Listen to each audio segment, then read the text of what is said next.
106.5. Son las 7, un minuto. Buenos días, dominicanos, dominicanas, ciudadanos, ciudadanas del mundo. Julio Martínez Pozo, los comentarios de los temas más importantes en el programa de mayor influencia de la Radio Nacional. En este viernes 10 de noviembre del año 2017, buenos días a todo el equipo del Sol de la Mañana.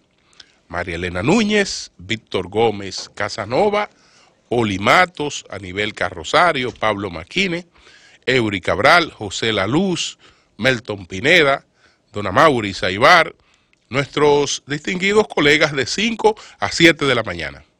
Humberto Paniagua, Andrés Martínez, Yuri Rodríguez, Luis Ramírez, Daris Terrero.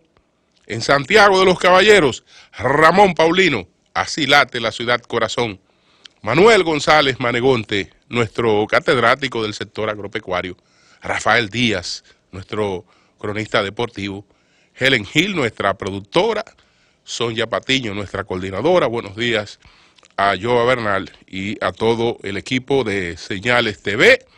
Reiterar, como nuestros colegas de 5 a 7 de la mañana, las felicitaciones al presidente Danilo Medina con motivo de su cumpleaños en el día de hoy, deseándole pues salud y sabiduría para que pueda pues completar esta misión de gobernar en segundo periodo consecutivo este país, Amaury. El sol de la mañana, el sol de la mañana. Sol 106.5. Por otra parte, quiero agradecer las palabras de don Álvaro ayer en su comentario en Z101 sobre nuestra persona. Muchas gracias, don Álvaro, por esa forma, ¿no?, de pensar y que uno siempre quisiera nunca defraudar. Realmente, frente a la situación que se dio de su suspensión en la radio, reiteramos que eso fue un acto totalmente inconstitucional, que me lamento que realmente mucha gente en este país que se quedara callada frente a esa violación a la libertad de expresión en la República Dominicana, a ese ejercicio de censura previa, que también lo es, porque si está suspendido, está censurado para poder emitir tus juicios. Que si bien es cierto que hay límites, esos límites tienen que ser llevados ante una instancia que no puede ser nunca una instancia del gobierno. Y fíjense que la Sociedad Interamericana de Prensa y su filial en la República Dominicana, la Sociedad Dominicana de Diario, en su momento hicieron silencio frente a esa grosera violación a la libertad de prensa en la República Dominicana, y sin embargo, en la reunión de Utah, pues incluyeron una censura, un rechazo a ese tipo de expresiones. Pero aquí hubo silencio frente a ese atropello. Y ojalá que, en definitiva, haya un recurso que ponga este tipo de cosas con claridad. No es verdad que una instancia administrativa del gobierno tiene la potestad o tiene la posibilidad, ni legal ni constitucional, de suspender a nadie. Eso no es verdad. Lo hicimos entonces por eso, desde luego también por el cariño, por la hermandad y por el respeto que nos une desde hace muchos años. Y frente a la situación que se produce ahora, hay una cuestión ética de parte nuestra. No es verdad que nosotros, pues, frente a un conflicto, frente a una diferencia, frente a un problema que surge en un momento determinado, pues vamos a salir a pescar en ríos revueltos. Nosotros cuando decidimos hacer el Sol de la Mañana, teníamos una meta y esa meta nosotros la hemos cumplido y la estamos cumpliendo cada día. Y esa meta es la de fortalecer la radio en la República Dominicana por mucho.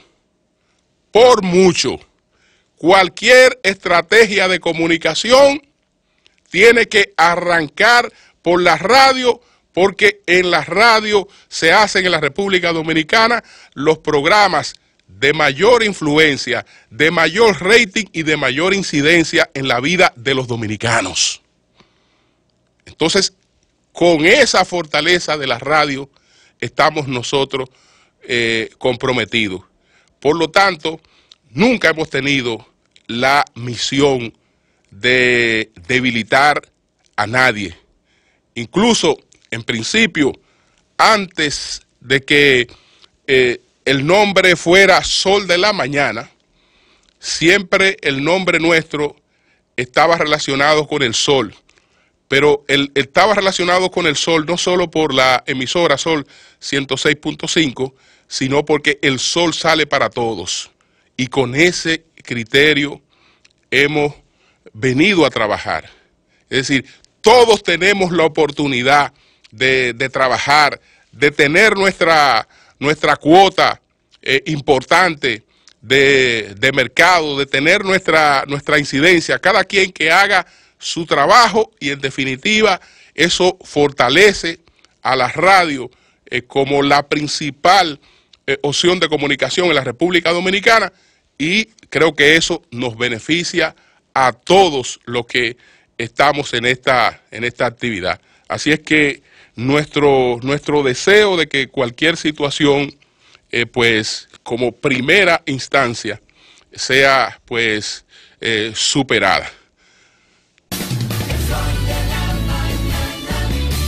El sol de la mañana, el sol de la mañana. Entonces, señores, miren, yo voy a tratar de nuevo el tema del panfleto filtrado al Diario Libre, que contiene insinuaciones perversas sobre la cuestión de los equipos, los escáneres de la Junta Central Electoral y la compra, porque en el fondo el mensaje que subyace, el mensaje que se está planteando en ese panfleto es que el Estado Dominicano ha votado 40 millones de dólares. Ese es el mensaje que subyace en ese panfleto.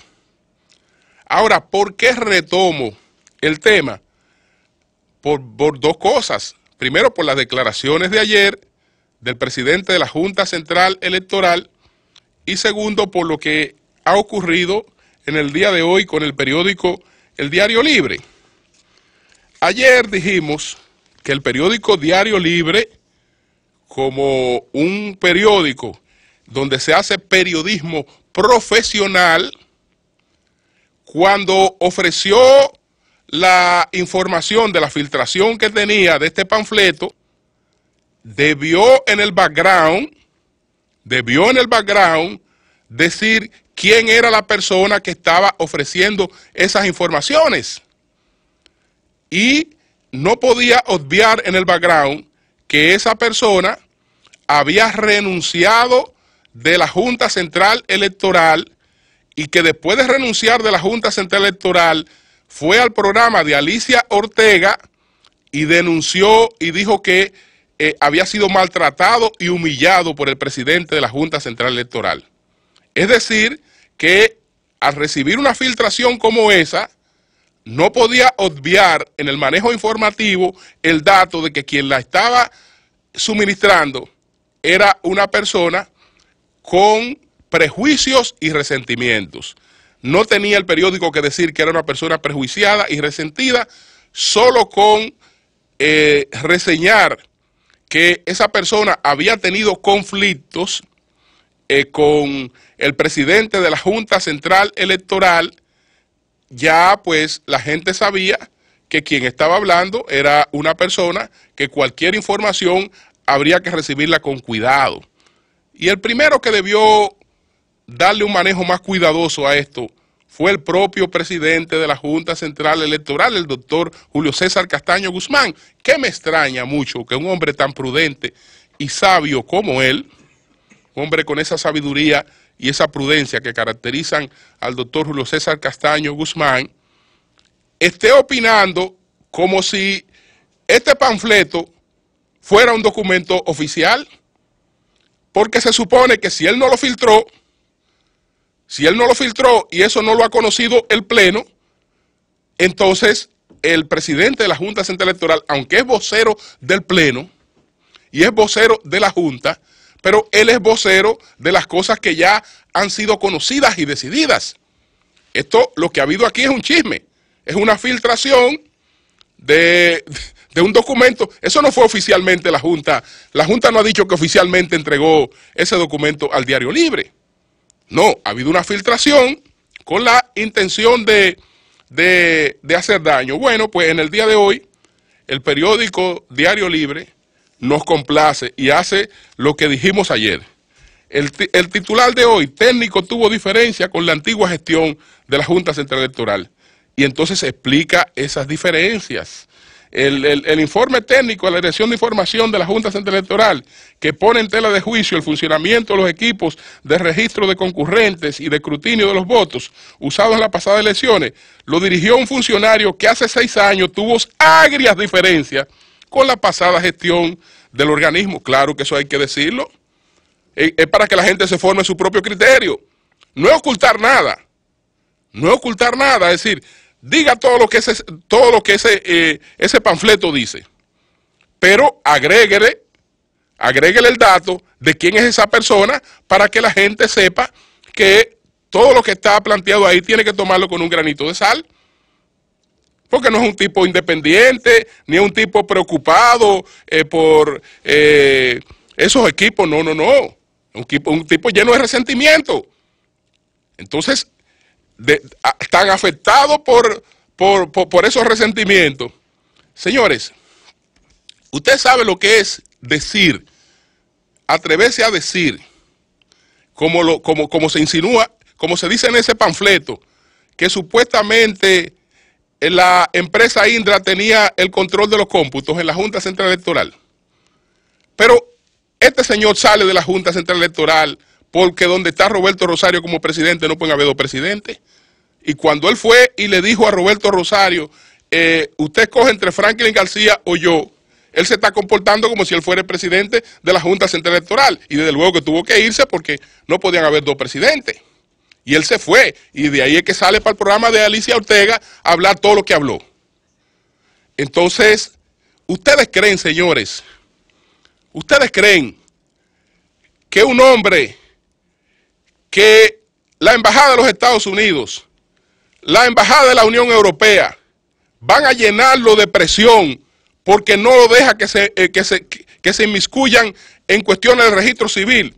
Porque una embajada quería tener una incidencia de que teniendo observadores en un proceso electoral, cuando los embajadores no son observadores en ningún proceso electoral, ni pueden tener ningún equipo de información. Un gobierno no puede estar inmiscuido, un gobierno extranjero, en un proceso electoral de otro país. ¿Ustedes creen que una gente que no permitió eso, y que van, y el individuo este que estaba aquí como embajador de Estados Unidos va a chantajearlo, y lo dice, mire, le vamos a quitar la visa a usted y a su familia?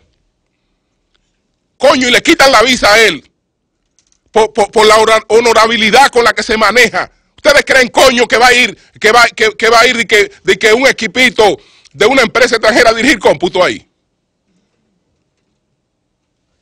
Señores, pero hasta para usted atribuirle cosas a una persona, usted tiene que ver si son cosas razonables. Que Roberto Rosario iba a permitir que no tener el control del cómputo en la Junta. Que eso lo tenía de que una empresa extranjera, que era la que había vendido los equipos. Oye, esa empresa era la que dirigía la Junta, ¿acaso? No, eso no es verdad. El que conoce a Roberto Rosario sabe que eso es imposible que fuera así. Ah, bueno, pero como este individuo está lleno de resentimiento, plantea eso en el panfleto. Y por suerte, repito, en esta reseña amplia del Diario Libre de hoy, se explica todo estos conflictos, pero además dice que el informe de la Cámara de Cuentas sobre esos equipos fue favorable, y explica lo que pasó con el informe, y así por el estilo. Y entonces el presidente de la Junta Central Electoral ayer hizo algunas aclaraciones, el doctor Julio César Castaño Guzmán. Dos aclaraciones fundamentales. Que los supuestos desperfectos de los equipos no alteran el resultado. Bueno, doctor, ¿y cómo si se contó con unos equipos inservibles, eso no alteraba el resultado? Él dice, no, que hubo una resolución antes, que el conteo fue manual. Doctor, el 70% de los equipos operaron. Doctor, después que se produjo el tranque y hubo que hacer reconteo, donde quiera que hubo que hacer reconteo, el conteo nada más se pudo terminar con los equipos. Pregúntele a Santiago Sosa si pudo hacer el reconteo manual aquí en el Distrito Nacional. No fue con equipos. Vaya donde Jaime Tomás y pregúntele cómo fue que se hicieron todos los reconteos en Santiago. Fue con equipos. Todos los resultados finales de este proceso, que con todo lo que se hizo, hubo que recontear medio proceso, fue con esos equipos. Entonces sí, esos equipos son responsables del resultado. Entonces, si usted está diciendo que esos equipos no tenían problema, entonces el resultado pudo haber tenido problemas. No, pero él dice, no, que esto no altera el resultado, para nada. Pero ¿y si no altera el resultado, para nada, para qué estar haciendo referencia a eso? ¿Para qué estar echando lodo sobre ese proceso? ¿Pero para qué hay que estar echando lodo sobre ese proceso si eso no altera el resultado? Y otra cosa que él dijo, que no está acusando a nadie y que la Junta no está para acusar a nadie. No, doctor. No, esa no debe ser su respuesta. Esa filtración, ese documento, contiene una serie de insinuaciones que ahora cuando su hermano en Finju y varias instituciones le han reclamado a usted un expediente penal, porque usted tiene que convertir, si hay responsabilidad ahí, y eso es así, entonces eso debe derivar en un expediente penal. No, espérense, no, que nosotros no estamos sometidos. No. Usted no está sometiendo a nadie, o usted sabe que no hay base para un expediente penal, porque el panfleto dice que la mayor parte de los equipos funcionaron con normalidad y que otros no funcionaron por imprevisión y falta de preparación a tiempo de quienes lo iban a manejar. Entonces, una empresa es responsable de que un equipo no funcione porque hay imprevisión. Una empresa es responsable que ha vendido un equipo, que unos equipos no funcionen porque no se prepararon los técnicos a tiempo. No. Entonces usted está exonerando, incluso el panfleto exonera a la empresa de responsabilidad.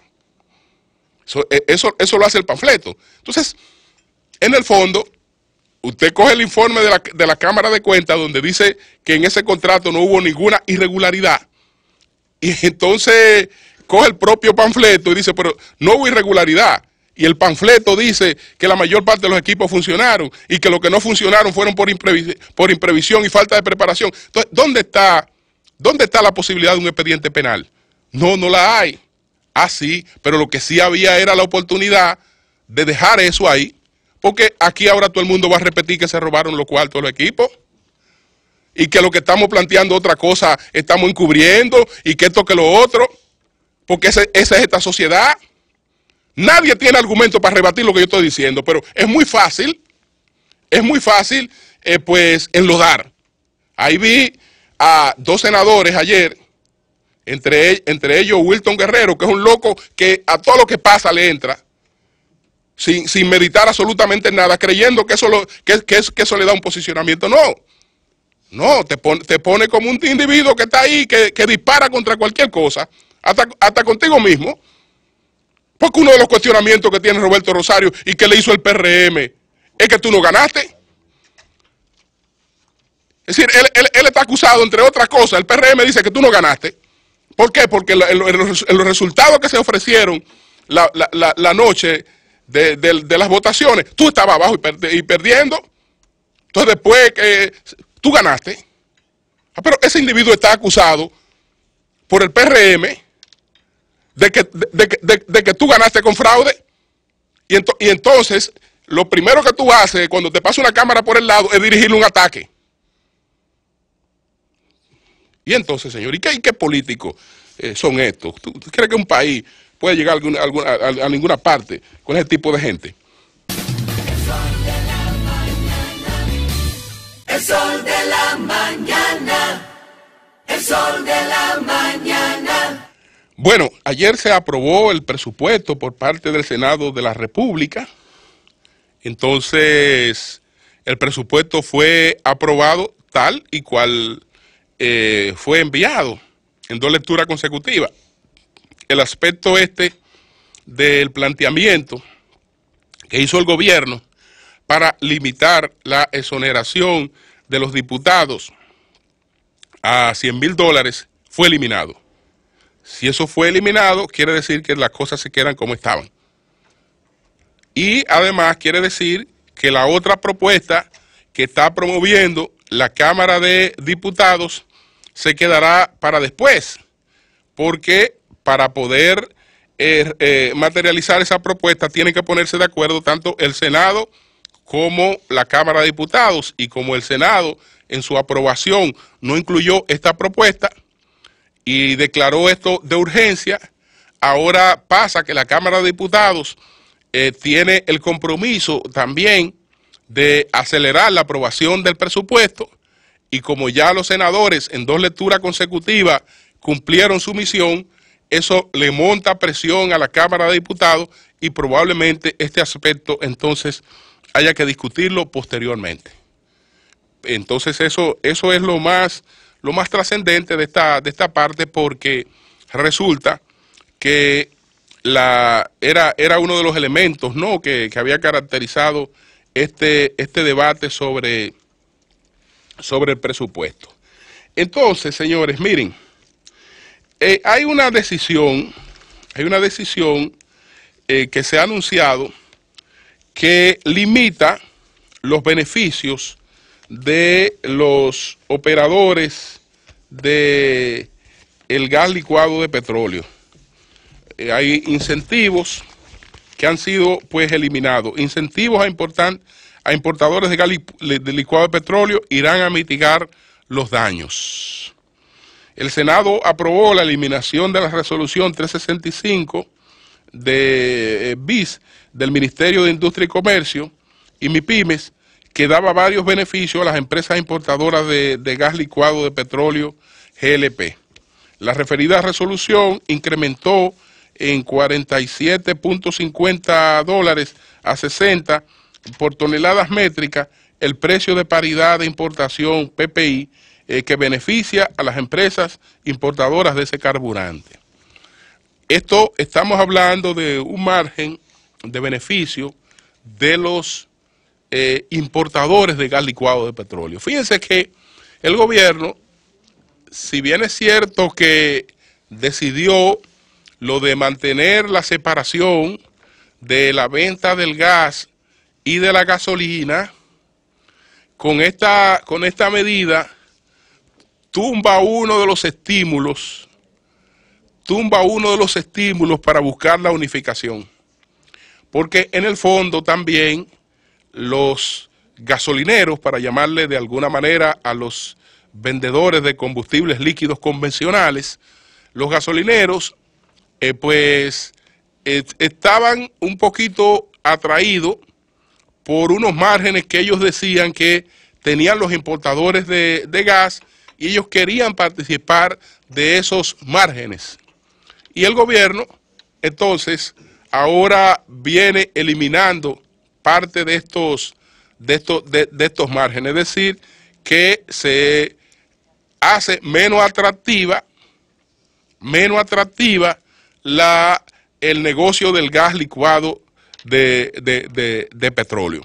Y además de esto tendría todo el efecto también de las otras medidas que está adoptando para imponer mayores regulaciones en este aspecto. Quiero entonces aprovechar para compartir con ustedes unos datos que estuve trabajando sobre el mercado de los combustibles en la República Dominicana. Miren, dice el Ministerio de Industria, Comercio y MIPYME en un comunicado reciente que en los últimos 20 años el gas licuado de petróleo está presente en un 56% del transporte. Es decir, que un 56% del transporte público en la República Dominicana se hace con gas licuado de petróleo. Ahora, ¿qué ha pasado con el gas? ¿Qué ha pasado con el gas? Que este era uno de los mercados que experimentaba un mayor crecimiento. No, el crecimiento menor que podía alcanzar el gas era de un 6% por año. Y a veces se iba de un 6 hasta un 10% de incremento el mercado del gas licuado de petróleo por año. Sin embargo, el último año se ha producido un frenazo en la expansión del mercado del gas en la República Dominicana. Y un mercado que crecía mínimo 6%, apenas creció 1.33%. ¿Qué ha pasado? Que ha recibido un menor estímulo por el hecho de los precios. Como el precio del gas y los precios de la gasolina se han acercado, esto ha hecho menos competitivo el gas, porque la gasolina tiene mayor poder calórico. Entonces, si un galón de gas estaría costando 117 pesos y un galón de gasolina estaría costando 200 pesos, y a eso le sumamos de un 15 a 20% de valor calórico superior de la gasolina, entonces la diferencia de precio entre uno y otro en términos de rentabilidad se achica bastante. Y probablemente por eso se ha producido ese frenazo en el crecimiento de este mercado. Pero veamos cuál es la situación del mercado en sentido general. En el país hay 85 distribuidoras de gasolina. 85 distribuidoras de gasolinas. No, en el país hay 28 distribuidoras de gasolina. 28 distribuidoras de gasolina. Y esas 28 distribuidoras de gasolina tienen 840 gasolineras o bombas de gasolina. Hay 840 bombas de gasolina en el país. Y ustedes saben cuál es el pastel que manejan las gasolineras. 90 millones de galones de gasolina al mes. 90 millones de gasolina al mes venden la gasolina. Es el mayor mercado que hay en el campo de los combustibles, en el transporte, es el de la gasolina. Entonces, ¿qué pasa? En el transporte en sentido general, porque el dato del 56% se refería al transporte público, pero la mayor parte de la gente aquí, lo que no andamos en transporte público, andamos en transporte privado, y eso es transporte también. Entonces ya ahí hay una cosa que es otro dato. Entonces, las estaciones de gas. ¿Cuántas son las estaciones de gas? Bueno, las estaciones de gas, esas sí son 85, las distribuidoras. 85 distribuidoras de gas en la República Dominicana. y hay 1.350 envasadoras y venden 40 millones de galones al mes. 40 millones, es decir, la gasolina vende 90 millones de galones al mes. El gas licuado de petróleo son 40 millones de galones al mes. Más que duplica la venta de gasolina, la venta de gas licuado de petróleo. La gasolina, hay otros combustibles. Entonces está el gas natural. La sorpresa que veo en esta indagatoria que estaba haciendo para fines de un comentario era que el gas natural, que uno no lo percibe, pero el gas natural y el gas licuado de petróleo tienen el mismo tamaño en el mercado. El mismo tamaño en el mercado. Aquí se venden 40 millones de galones de GLP al mes, pero también se venden 40 millones de galones de gas natural al mes. Lo que ocurre es que ese gas natural se va a la generación eléctrica, fundamentalmente. Es a las plantas generadoras de electricidad que se le venden la mayor parte de estos 40 millones de galones de gas, porque en el país apenas hay 9.000 carros con gas natural. Esto, a la medida que siga encareciendo el precio del gas licuado de petróleo, probablemente se vuelva a ser más factible el gas natural, que tienen, como repito, ambos, tanto el gas natural como el gas licuado de petróleo, la misma proporción. El Astur, que es el combustible de los aviones, del Astur se venden en la República Dominicana 14 millones de galones al mes. Y entonces, si vamos para ver cuál es el comportamiento de la gasolina, aquí de la gasolina regular se venden 16 millones de galones al mes, de la regular, 16 millones de galones al mes. Y entonces hay el dato de la gasolina, bueno, de la gasolina premium se venden 13 millones de galones al mes, de la regular 16, es decir, que se vende todavía más gasolina regular que gasolina premium, pero miren cómo se van acercando. 16 millones de galones de gasolina premium, 16 millones de galones de gasolina regular, 13 millones de galones mensuales de gasolina premium. Entonces del full oil se venden 13 millones de galones. Esa es la composición del gas. El Astur, ya lo dije, que es el de los aviones, y ese mercado está en el país, y no quiero insinuar nada con esto, pero este es un aspecto estratégico, y los propietarios son extranjeros, del Astur que se vende en el país. Cambio y fuera.